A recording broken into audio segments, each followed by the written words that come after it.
this weekend we had an awesome opportunity to meet with a lot of missionary kids.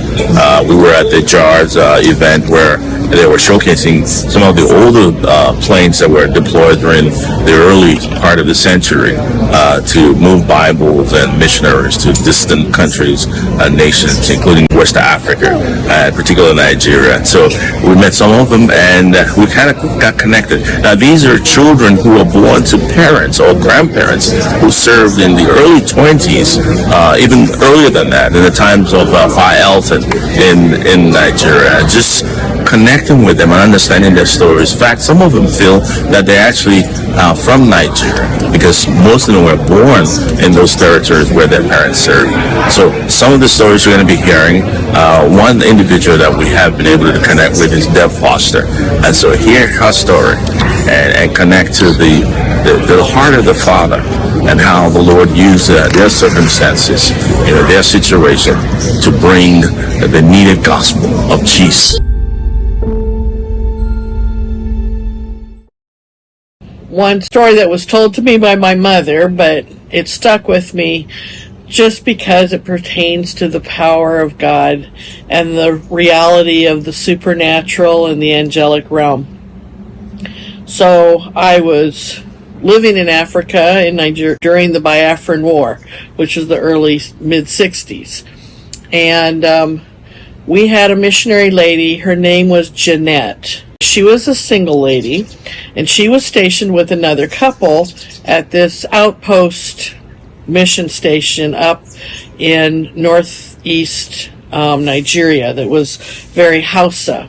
Her other partner missionaries were away for holiday or furlough, we're not sure, but so she was the only missionary in the area, and she was a very godly woman. So one night, what happened was she heard a commotion, and it was dark. She went out onto the porch veranda of her mission house, and she saw a crowd of people with torches, and she saw they were carrying farming implements that could hurt you and machetes, and there was yelling, but she couldn't hear quite what they were saying, but she just saw this crowd of people coming toward the mission station, and then all of a sudden they just stopped dead in their tracks and scattered, just took off.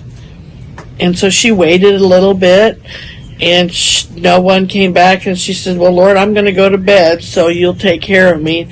So she went to bed, went to sleep. The next morning, when she got up, she talked to the Christian national who worked on the mission station, and she asked him, she said, do you know what was going on last night? And he said, you didn't know?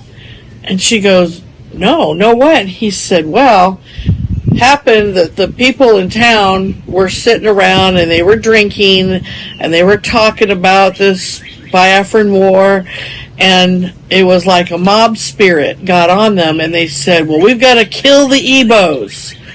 Well, that village didn't have any Igbos. So then, because this demon had riled them up, they said, well, let's go kill the white lady. And so that's what she saw, was this crowd, this mob coming to her house to kill her. Well, they didn't come to the house, they stopped and ran. She goes, why did they do that? And the national, he goes, you don't know, you didn't see? And she goes, see what? He said, when they were running to your house, they saw you out on the porch, and you were glowing white. And what really scared them were the glowing white people filling your porch. And so that's what scared them and ran. And she realized she had angels filling her porch, protecting her.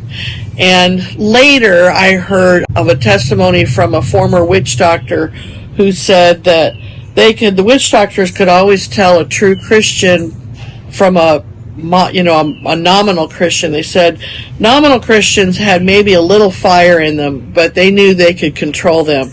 But a true Christian who prayed always glowed with white light, and they would stay very far from them. So that just made me want to live a life of pure fire and be a light to scare the demons off.